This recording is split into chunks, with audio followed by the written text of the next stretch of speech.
The turbo on my Smart CDI came loose. I was doing some work around it, and I went and grabbed it, and I noticed that it's spinning on there, and that's not good.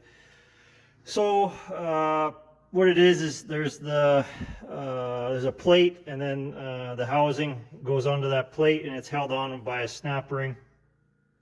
And when they're put together, they put a little dab of silicone around it, and that's what keeps it from spinning. I think it's probably losing a little bit of boost out of that gap there. It's definitely leaking oil. I see all that oil in there. That's all from the turbo. So to reseal that is pretty easy. You take off your actuator there, or your vacuum diaphragm actuator, and then you pull the snap ring off, and then you just take the casing off, and then you'll see your compressor wheel in there. And then you just clean it up really good, put it back on with some silicone, and then put the snap ring back on, and then once the silicone gets hardened, it won't spin anymore.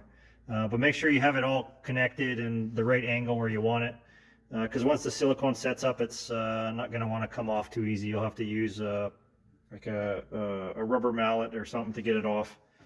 I guess you'd even use a brass hammer, but I wouldn't use anything metal or hard. Maybe a wooden mallet to tap it off would work too. You can see on this other turbocharger I have here, I was just gonna take the whole cartridge off. You know, it's just 1, 2, 3 bolts, and then this whole cartridge comes right off. And then bolt a new one back on. They have those Chinese turbos you can get for like $100 and some bucks off of eBay. You just take the 3 bolts out, pull it off, put the new Chinese one on, bolt it back up, and then you're good to go again.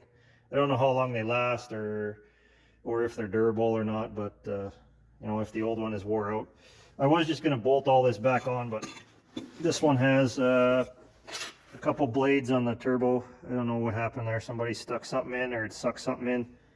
It still turns just fine. You know, it's not stuck or tight or anything, and it's, you know, doesn't have any play on it. It's just those bent blades. I don't want to change it out and have one of those tips break off and suck into the engine. The bolts on these ones are number 8.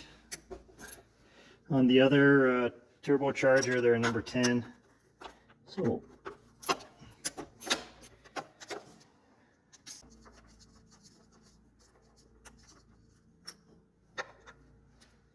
and then I just got to rotate the snap ring to where I can take it off. Of course, it's at the very back there. Spin the ring around to the spot where I can get my snap ring pliers on it. What I do is just hold my screwdriver in place and then turn the housing.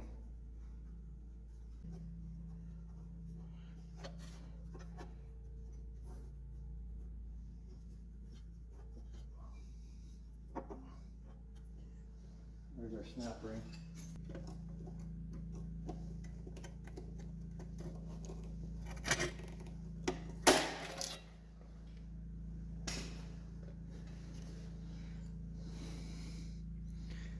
It worked. My snap ring pliers that were too big, actually got it in there. Okay. There we go. So our ring is off. Just get this out of the way, and then the housing can come off.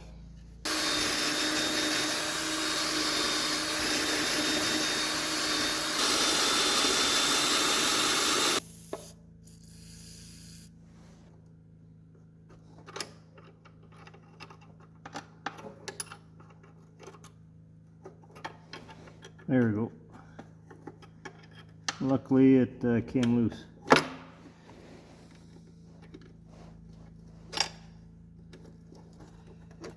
So anyway, yeah, I guess just have to loosen it enough to spin it around, and then that works. So there's inside the compressor wheel housing, and this lip right here is where you apply the silicone. And my Oh, maybe I should put the other one on. Okay. Okay, so here's the cartridge from the other one. I didn't really want to use it because it's got 1 or 2 bent fins there on the start, but it should be okay. I don't think they're gonna break off. And this one is tight. You know, you can put your finger on the side of the shaft there and spin it, and it's not hitting the side of the casing. So this one is tighter than this one here. And it wasn't bad. It was just starting to rub on the side of the housing, but I mean, I don't know if you can see that. It's pretty loose.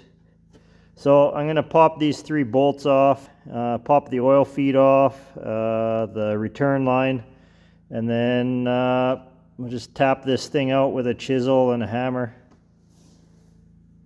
The bolts are all number 10s. They're stainless steel. It's possible they might break off, so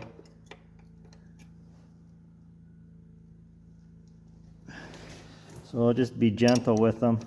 Maybe try loosening it and then try tightening it before you give it all the total jam, just in case it breaks off. And then it won't give you trouble by being a broken off bolt in the housing. That would suck. So stainless steel. I don't know if it's high strength or not, but they're pretty durable, so it's not just some kind of rusted out bolt in there. Okay, here's that one. Okay, so that back one you have to get with a wrench, unless you have maybe a shallow socket with an extension. So a shallow socket with an extension will do it. I'm going to use a wrench. You can use a wrench too. Just got to go in behind and then you can loosen it off. So the return line bolts you can get with an E8 with a swivel extension from the same side. You can get that one and then you can get the other one. So just behind the muffler, run your long extension and you can get both those bolts off.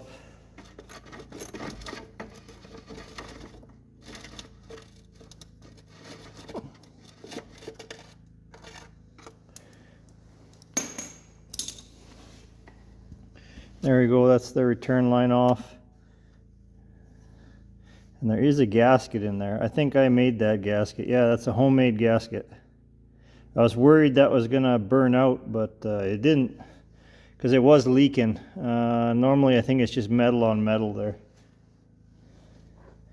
And the oil feed line banjo style fitting bolt is a number 14 or a 9/16.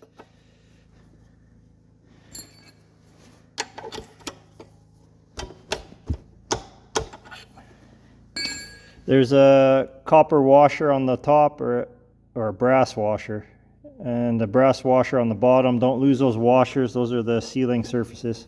Without those, you'll leak oil everywhere.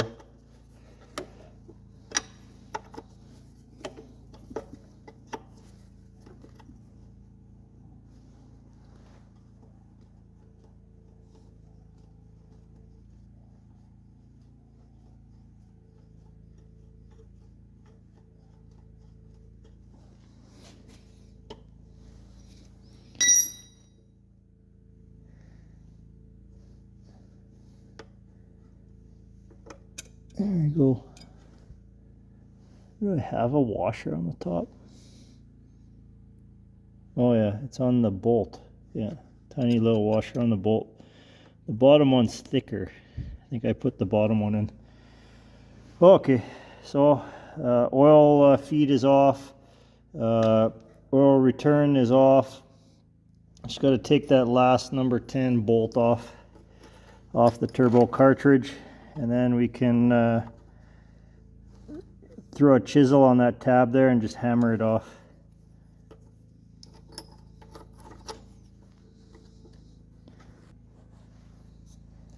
Go last bolt.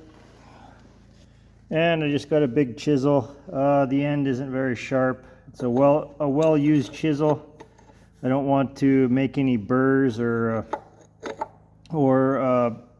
nick the mating surface, because if there's a nick in the surface, the two flat surfaces aren't going to mate very well together. You need it to sit nice and flat. If you do make a mark on there, make sure you grind it flat. Oh yeah, it's already.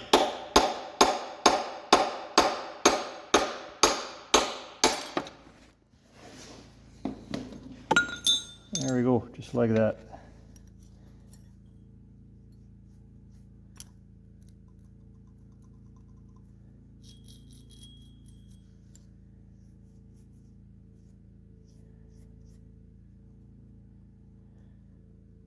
Yeah, compared to the other one, this one's wore it out.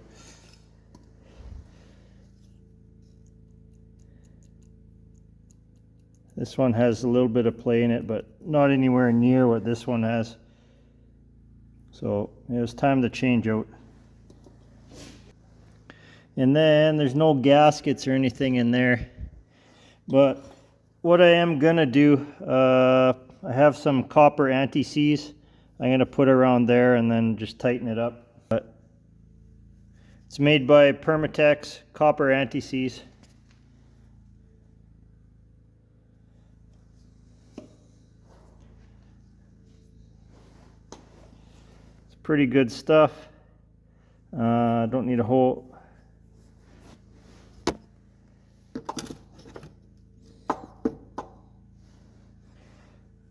It's pretty good stuff. Don't need a whole lot of it. I just want to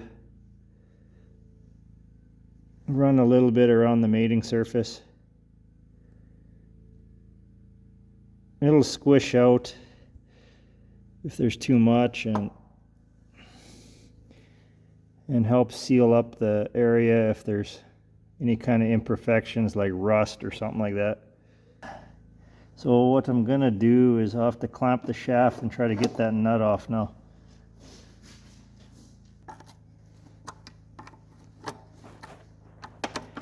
There we go. I'll just take that off real quick. I just noticed another issue I was having. So when I took that diaphragm actuator off, my flapper, the valve in there that releases the exhaust pressure to slow the turbo down when it's over boosting, that was open a little bit. It wasn't closed all the way. It was open a little bit and it was seized there. So I just freed it up now and hopefully it stays closed. Yeah, and that little valve in there is loose. Or the little flap in there is loose, so if you stick your finger in yours and you're like, hey, this is loose, I wonder if it's going to fly off. This one is loose. The other one from the other car is loose in there, so I haven't taken it apart to see what it looks like in there. But I imagine that's fine, as long as it's closing tight. Okay. So this turbo is nice and solid. I don't have to reseal it. The casing in there, the seal is still good, so it's not spinning or anything. So it's just a direct bolt in.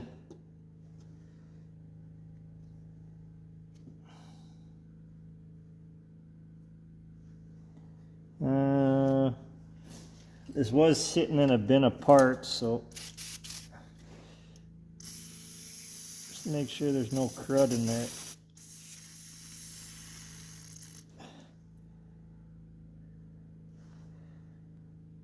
And then I'll pour some oil through it when I get it installed. Just careful reinstalling it. It goes in pretty easy, but you don't want to bang up a fin or something. I don't know if that's rust or if these bolts had Loctite on it. I think that's just rust. I'm thinking that this turbocharger that I got from the wreckers is not the original turbocharger off the car. I think it's been changed out. It's got some kind of blue nameplate on there and the bolts. So here's the bolts out of the changed out turbocharger, out of this one here. And then here's the original bolts out of mine. This was the original turbocharger off the car, and the bolts are shorter than the bolts that came off of this turbocharger.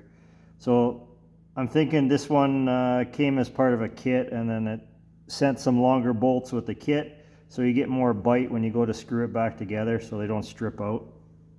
So I'm just guessing, but I think this is a turbocharger that was changed out in the other car. So before I snug it up too far, get the first bolt in. Make sure it's lined up good.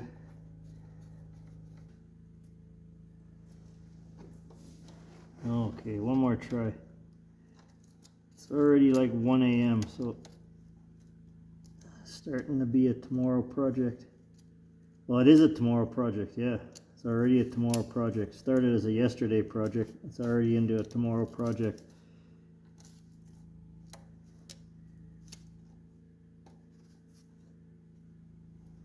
Where's it? Ah, I got it. I think. Come on.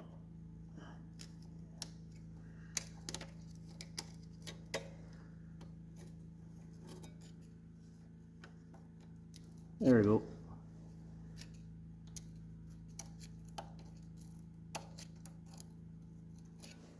Okay, I got it in the hole. Got it in the hole.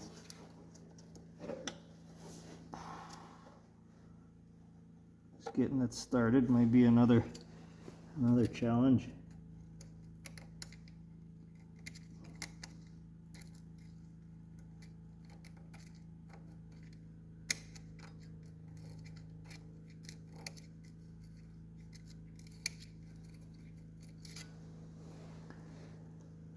Yep, yeah, challenge for sure.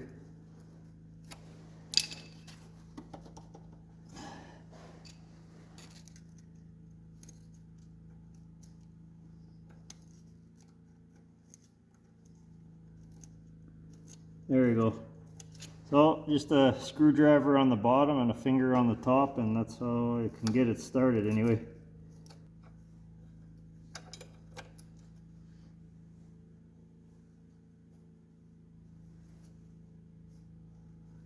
And I don't know the torque spec for these off the top of my head. It's too late for me to look it up, but when I edit the video I'll put the torque spec on the across the screen there. I'm just tightening these up hand tight. I can't tighten them too much. I was tightening this one and you start to feel it get loose again, so yeah, careful tightening them. The housing is just cast and it might be rusted out a little bit. I put a gasket on this return line on the bottom.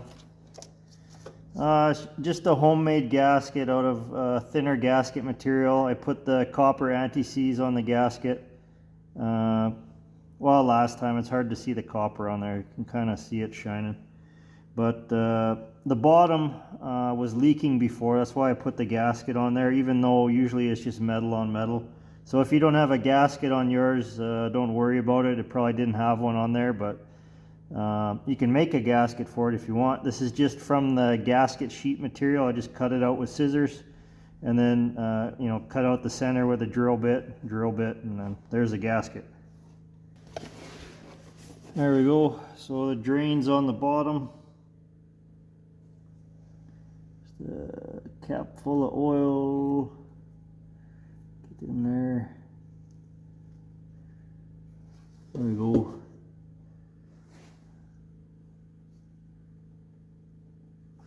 There, now it won't start dry.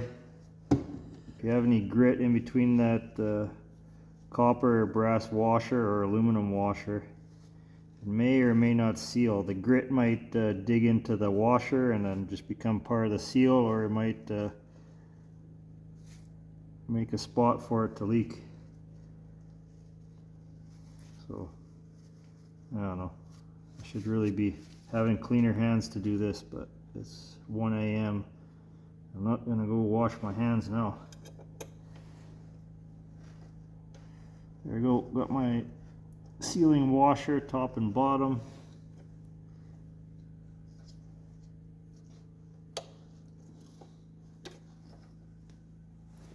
For some reason my oil return or my oil feed line doesn't want to get above the hole.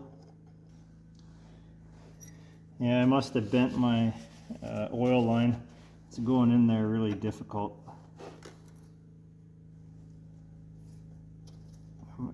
Going in there difficult and firmly. That's okay, I got it started, I think.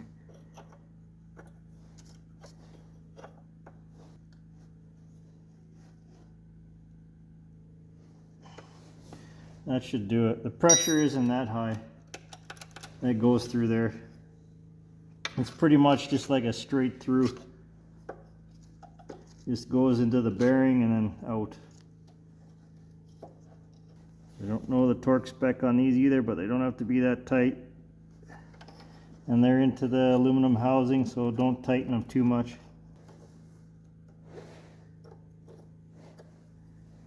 So like I said, you want to do at least 3 turns of preload. So it's not quite tight yet.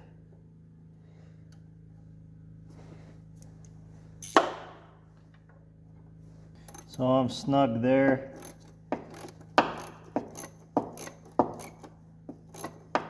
There's 1 turn.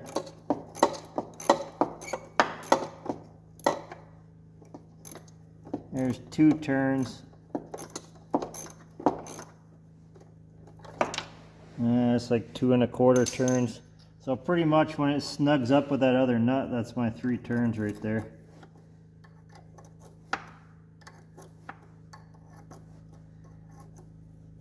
There we go.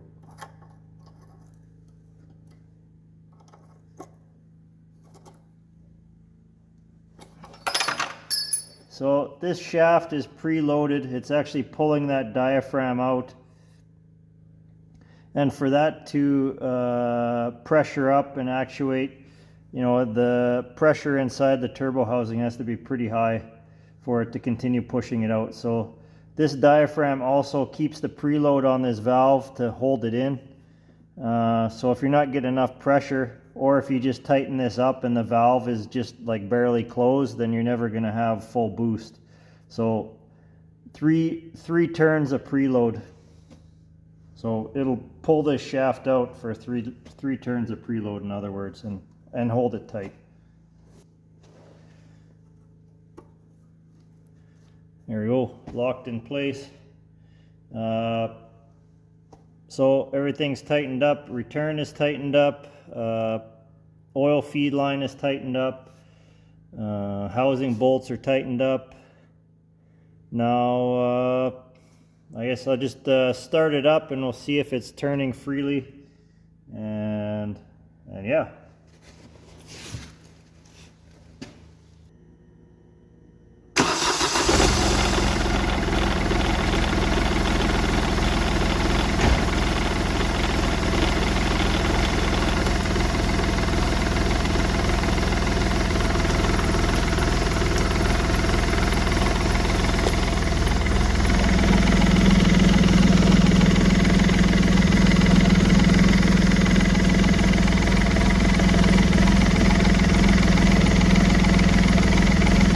Yeah, turbo is spinning. Turbo is spinning. It's got oil pressure by now.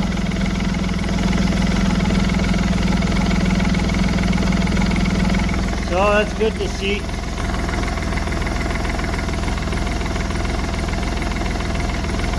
I'll rev it up and we'll see how it sounds.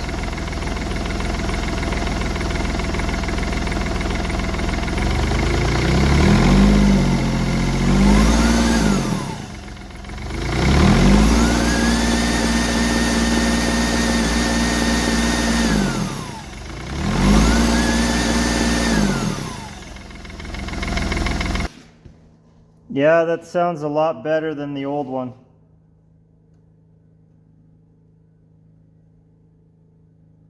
And the shaft is tightened up on there. So I should have a little bit more HP out of that.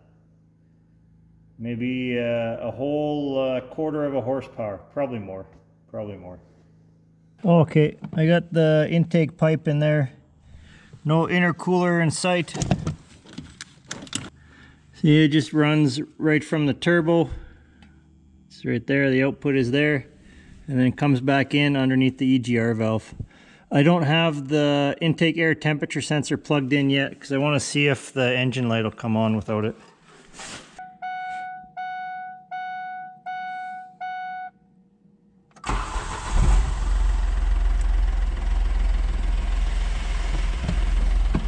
Yeah, engine light stays on.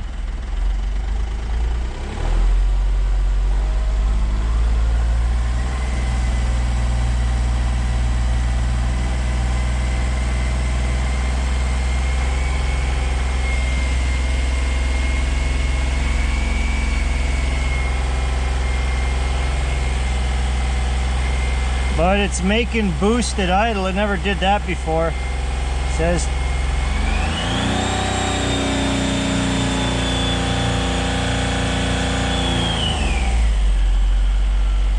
wow, 9 psi at idle. But this gauge probably not that accurate.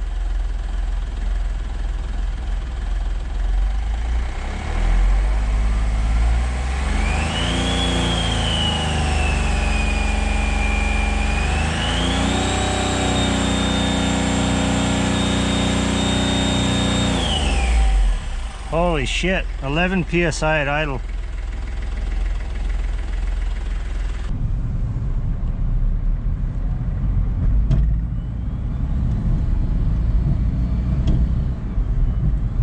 Yeah, 17.2 psi, it's never went that high before.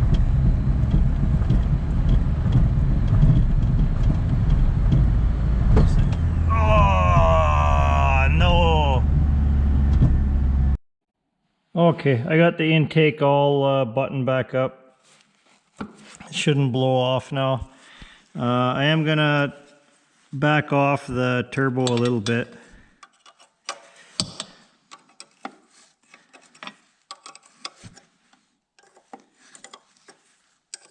So right now I have it preloaded 3 turns of the nut.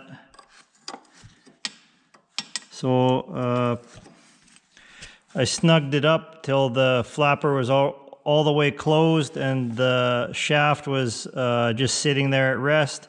And then I went 3 turns and I'm worried it might be just a little bit too much. So there's about 1 turn I backed off.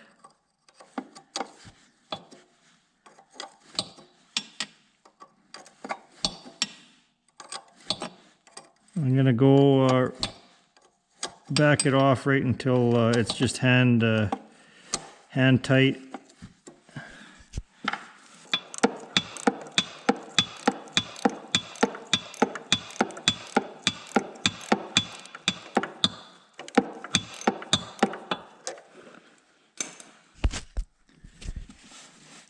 Okay, there we go.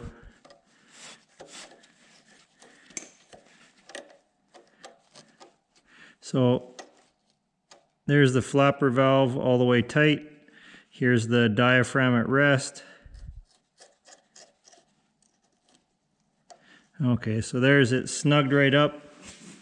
So it's roughly 3 turns to take up that amount of slack for preload. I think I'm gonna go maybe half that, somewhere there. So that should be about 1.5 turns. So I'll tighten it up another 1.5 turns until it hits that nut, and that'll be about half the preload I put on it originally. So I don't have a boost gauge. Well, I do have a boost gauge, but it's not an accurate boost gauge. It just kind of shows me a rise and fall of a variable. So I'm just kind of going off of what it was. I'm just kind of going off of how it was driving before and the amount of boost it made before. It could have been making like way too low boost before, but I'm just being cautious. So if I can get it to just like drive on the highway at like 15 pounds of boost as it says on the dash, and then not go higher than that really, unless really giving her, then I'm happy with that. Because my wife borrows this car sometimes, and she She drives like a race car driver half the time, so I don't want her to like be driving down the road at like super high rate of speed and with the throttle pinned and then the intake boot to blow off like it did with me. So gotta make this car reliably efficient and performing reliably efficient and performing well.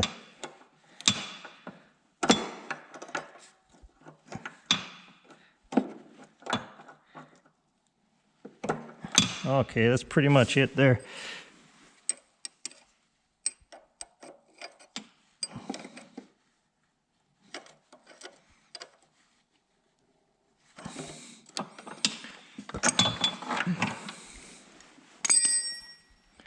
And my little clip, I knocked it off here somewhere. Don't want those nuts coming loose. There it is. And then just the retaining clip. If you don't have a retaining clip, you can always add one more nut on there. Okay, so turbo's adjusted. Made a flange on the new intake tube. And the power went out. I'm gonna go take it for a ride.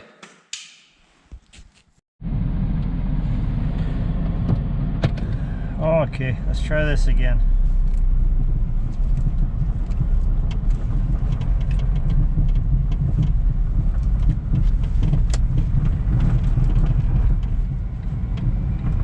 Gonna go slow. I don't want it to blow out, but I did bring a screwdriver with me this time, so if it does blow out, I can put it back on.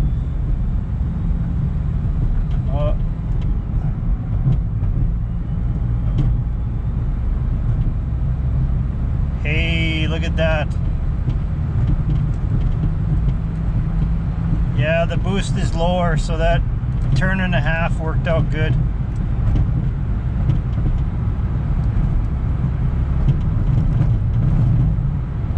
So right now I got it pinned and it's at 16.6 psi.